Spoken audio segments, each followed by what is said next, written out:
mchezo umemalizika, umetoa dozi mechi 2 kama 6. Ya, tunamshukuru Mwenyezi Mungu. Imekuwa ni mechi nzuri, lakini tumefanikiwa kupata ushindi leo. Mechi ilikuwa ngumu kutokana na ubora wa Namungo na mipango ambayo Namungo alikuja nayo katika mchezo huu wa leo, lakini tumefanikiwa kufungua loki zao na kupata ushindi wa magoli 3-0. Lakini ukiachilia mbali ushindi, kilichofurahisha zaidi leo ni kiwango bora kwa wachezaji wetu na timu yetu kwa ujumla. Tumeshuhudia performance ya kuvutia kweli kweli. Tumeshuhudia kiwango cha mchezaji mmoja mmoja kikiongezeka ubora. Tumeshuhudia performance ya kuvutia kutoka kwa mchezaji mmoja mmoja na timu kwa ujumla. Tunachoweza kusema kwamba Simba yetu tumeipata.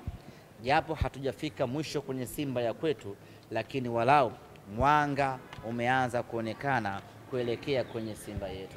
Wana Simba wanafahamu wanataka mpira wa aina gani, wanataka mpira mzuri, wanataka pasi nyingi, wanataka magoli mengi, wanataka kuona wachezaji wakifanya pressing, wanataka kuona wachezaji wakikimbia, wachezaji wanatengeneza mashambulizi na nafasi. Na vyote hivyo vimeonekana katika mchezo huu wa leo. Lakini watu wameshuhudia mabadiliko ya kikosi, lakini kama haitoshi, watu wameshuhudia mabadiliko ya wachezaji mmoja mmoja, kitu ambacho kimeweza kuwavutia watu wengi leo. Na kila mwana Simba ambaye anaondoka hapa Benjamin Mkapa leo anaondoka akiwa na furaha ya hali ya juu mno baada ya kuiona Simba mpya, Simba ya kwetu. Nasema kwamba Matola amerahisisha mpira, ameonekana mwepesi mpinzani wenu leo. Ya, Matola ni moja kati ya makocha bora sana tuliokuwa nao barani Afrika, na tumeona leo namna ambavyo amekuwa na uthubutu wa kufanya mabadiliko ya kikosi, lakini kama haitoshi, namna ambavyo amekuwa na uthubutu wa kuona yule pale hayuko sawa sawa, wacha ni mbadilishe. Hiyo yote inatokana na upeo wake mkubwa wa kusoma mchezo na kuangalia mechi inaendeleaje. Na tumeona mchezaji mmoja mmoja kiwango chake kimeongezeka. Tumeona leo Alassane Kante akitawala pale katikati, anapokonya, anapiga pasi fupi, anapiga pasi ndefu, anatengeneza mashambulizi.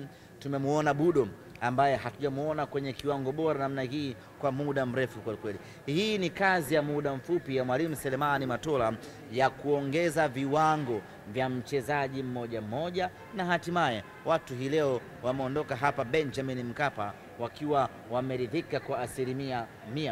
Kulikuwa na kigugumizi cha man of the match kwa namna ambavyo wachezaji wote wameperform. Ya, walioteua wamepata kazi.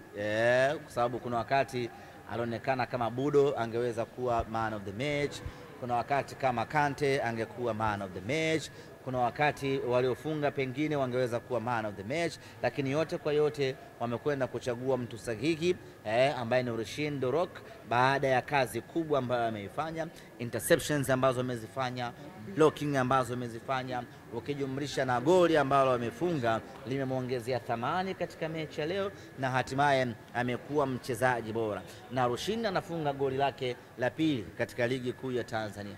Ni jambo la kufariji kuona ya kwamba ukiachilia mbali washambuliaji tunao wategemea, lakini hivi sasa tunapokuwa na mipira iliyokufa kuelekea katika lango la mpinzani, Rushin anaongezeka pale na anatengeneza options za wafungaji kuwa wengi.